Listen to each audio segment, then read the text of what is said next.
அனைவருக்கும் அன்பு வணக்கம். 2026 சட்டமன்ற தேர்தலுக்கு பின்பாக திமுகக்குள்ள நடக்கிற முக்கியமான நகர்வுகள் தற்போது அரசியல் வட்டாரத்தில் முக்கியமான பேசுபொருளாக உருவாயிருக்கு. காரணம் என்னன்னா, கட்சிக்குள்ள சீனியர்களை ஓரம் கட்டுறதும் அந்த இளைய ரத்தத்தை பாய்ச்சணும் அப்படிங்கிறதும் ரொம்ப முக்கியமான பேசுபொருளாக உருவாயிருக்கிறதுனால கட்சிக்குள்ள கிட்டத்தட்ட ஒரு சலசலப்பான சுச்சுவேஷன் உருவாயிருக்கு அப்படிங்கலாம். ஓகே, இது எங்கேருந்து பார்க்கணும் அப்படின்னா, தேர்தல் தோல்விக்கு பின்பாக இந்த தேர்தல் தோல்வியை ஆய்வு பண்ணுறதுக்கு கள ஆய்வுக்குழுவை திமுக தலைமை நியமிச்சது. கள ஆய்வுக்குழு நிறைய ஆய்வுகளை முடித்து அவங்களோட ரிப்போர்ட்ஸ் எல்லாம் சப்மிட் பண்ணுறாங்க. அதற்கு பின்பாக திரும்பவும் மறுசீரமைப்பு குழு அப்படின்னு ஒரு குழுவை அமைச்சு அவங்களையும் ஆய்வு பண்ண அனுப்பியிருக்கிறாங்க. அவங்களும் கடந்த ஆகஸ்ட் 5ஆம் தேதிக்குள்ளாக எல்லாத்தையும் முடித்து அவங்களும் ரிப்போர்ட் சப்மிட் பண்ணியிருக்காங்க. இந்த குழுக்கள், இந்த ஆய்வுகளின் அடிப்படையில் சில விஷயங்கள் தெரிய வந்திருக்கிறது அப்படிங்கிறது ரொம்பவே முக்கியமான பாயிண்ட்ஸ் எல்லாமே. என்னென்னா, கட்சிக்குள்ள சீனியர்களை கொஞ்சம் ஓரம் கட்டிட்டு நிறைய புதுமுகங்களுக்கு வாய்ப்பு கொடுக்கணும், இளைஞர்களுக்கு வாய்ப்பு கொடுக்கணும் அப்படிங்கிற ஒரு முக்கியமான ஒரு வலியுறுத்தல்கள் கட்சியினர் மத்தியில் உருவாகி இருக்கிறது அப்படிங்கிறது தெரிய வந்திருக்கு.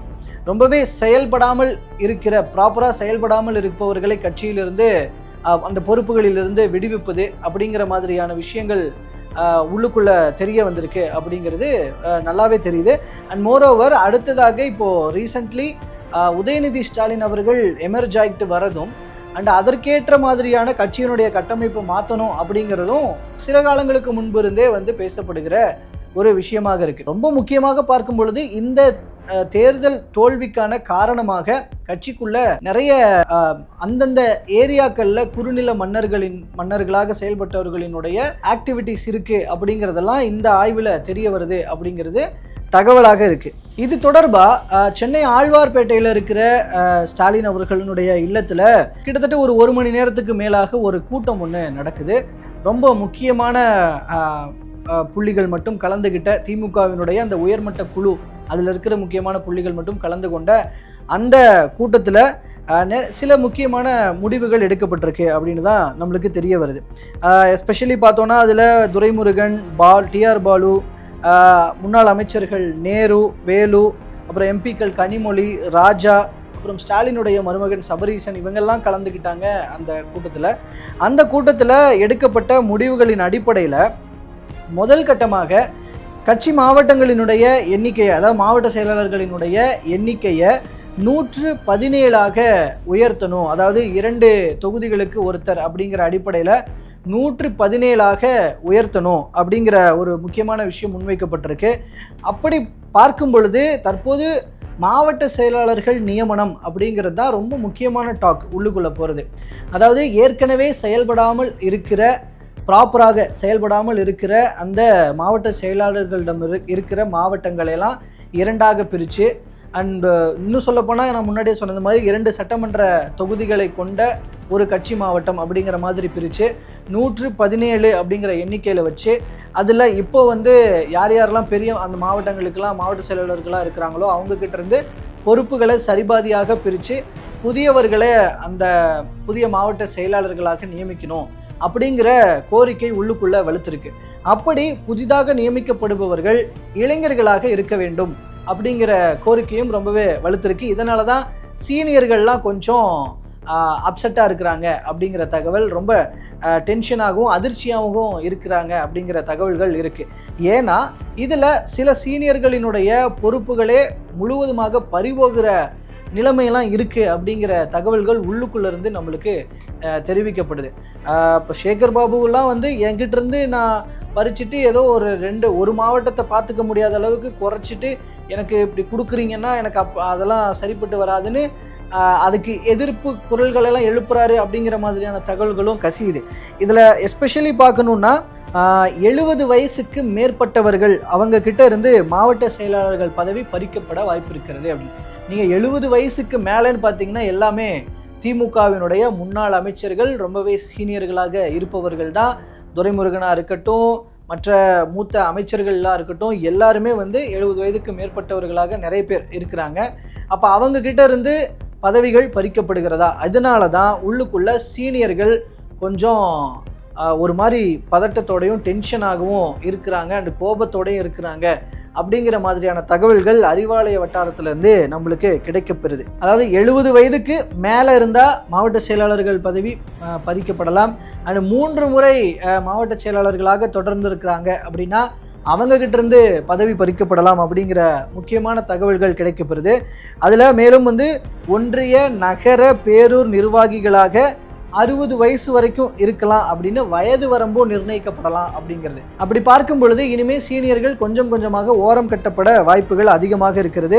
அதில் தான் எஸ்பெஷலி சொல்லும் பொழுது முன்னாள் அமைச்சர்கள் அனிதா ராதாகிருஷ்ணன், MRK பன்னீர்செல்வம், சாத்தூர் ராமச்சந்திரன், ரகுபதி உள்ளிட்ட கிட்டத்தட்ட ஒரு 24 பேரினுடைய மாவட்ட செயலாளர் பதவி பறிக்கப்பட வாய்ப்பு இருக்கிறதுனால அவங்களாம் அதிர்ச்சியாக இருக்கிறாங்க அப்படிங்கிற தகவல் கிடைக்கப்பெறுது. ஆனால் அதில் இப்போ எம்எல்ஏக்களாக இருக்கிறாங்க இல்லையா, அந்த எம்எல்ஏக்களாக கரண்ட்டாக இருக்கிறவங்களுக்கு பதவிகள் கொஞ்சம் மாற்றி வழங்கப்படலாம் அப்படிங்கிற மாதிரியான விஷயங்கள் இருக்குது.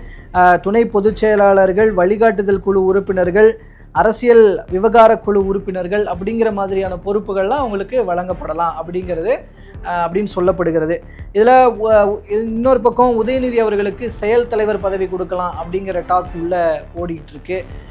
இன்னொரு பக்கம் ஸ்டாலின் அவர்கள் நீங்களே இருக்கும் பொழுது, நீங்கள் இருக்கும்போது மறுபடியும் திரும்ப எதுக்கு உதயநிதி அவர்களுக்கு செயல் தலைவர் பதவி அப்படின்னு ஒரு பக்கம் அதுக்கு அகைன்ஸ்டாக கொஞ்சம் பேசுகிற மாதிரியான பேச்சுக்களும் ஓடுது. அதனால் உதயநிதிக்கு செயல் தலைவர் பதவி கொடுக்கப்படுமா படாதா அப்படிங்கிற ஒரு டாக், ஒரு ஆங்கிளில் ஒரு டாக் ஒன்று ஓடுது.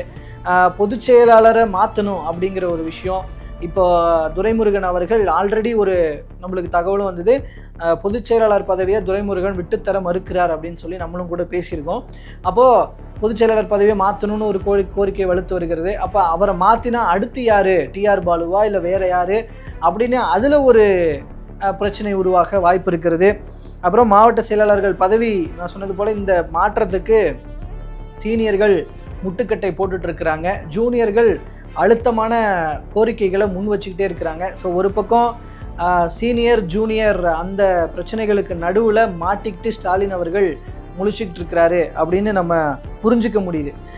இதில் ஒன்றியம் வட்டத்திலலாம் மாற்றினா, ஏன்னா அந்த கீழே இருக்கிற ஒன்றியத்திலையும் வட்டத்திலையும் நிர்வாகிகளாக இருக்கிறவங்களெல்லாம் சீனியர்களாக இருக்கிறவங்களாம் மாற்றிட்டு போடுறோம் அப்படின்னா நிறைய பேர் தாவேக்காவுக்கு போயிடுவாங்க, அதுக்கான சான்சஸ் அதிகமாக இருக்குது அப்படிங்கிற தகவல்களும் கிடைக்கப்படுது. இப்போ அதனால தான் எந்த முடிவெடுத்தாலும் அதற்கு எதிர்வினையாக ஒரு இழப்பு ஏற்படுவதற்கான சூழல் திமுகக்குள்ளே தென்பட்டுக்கிட்டு இருக்கிறதுனால அந்த இழப்புகளை சந்திக்க தயாராக இல்லாததுனால ஸ்டாலின் அவர்கள் திமுக தலைமை ரொம்ப கன்ஃபியூஷன்லையோ டென்ஷன்லையோ என்னடா பண்ணுறது இப்போது அப்படிங்கிற மாதிரியான ஒரு மனநிலையில் இருக்கிறார் அப்படிங்கிறது தற்போது நமக்கு தகவல்களாக கிடைக்கப்பெறுது. ஆனால் இது எல்லாத்துக்கும் ஒரு முடிவு அப்படிங்கிறது ஆகஸ்ட் 22ஆம் தேதி நடக்க இருக்கிற திமுகவினுடைய செயற்குழு கூட்டத்தில் கண்டிப்பாக தெரிய வந்துடும். அதுக்கான முடிவுகள் எட்டப்படும். அண்ட் அதிலிருந்து திமுகவினுடைய நகர்வுகள் கொஞ்சம் அதிரடியாக இருக்கணும் அப்படின்றத முடிவு பண்ணி தான் இந்த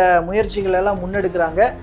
இதில் பொறுத்திருந்து பார்க்கலாம் உள்ளுக்குள்ளே என்னென்ன மாதிரியான ஒரு சடுகுடு ஆட்டங்கள் நடக்க போகுது, யார் யாரெல்லாம் இதனால் அதிருப்தி அடைஞ்சு வெளியேற போகிறாங்க, யார் யாரெல்லாம் இதனால் பலனடைய போகிறாங்க அப்படிங்கிறதையெல்லாம் நம்ம அந்த ஆகஸ்ட் 22ஆம் தேதிக்கு பின்பாக தெரிந்து கொள்ள முடியும் அப்படின்னு எதிர்பார்க்கலாம்.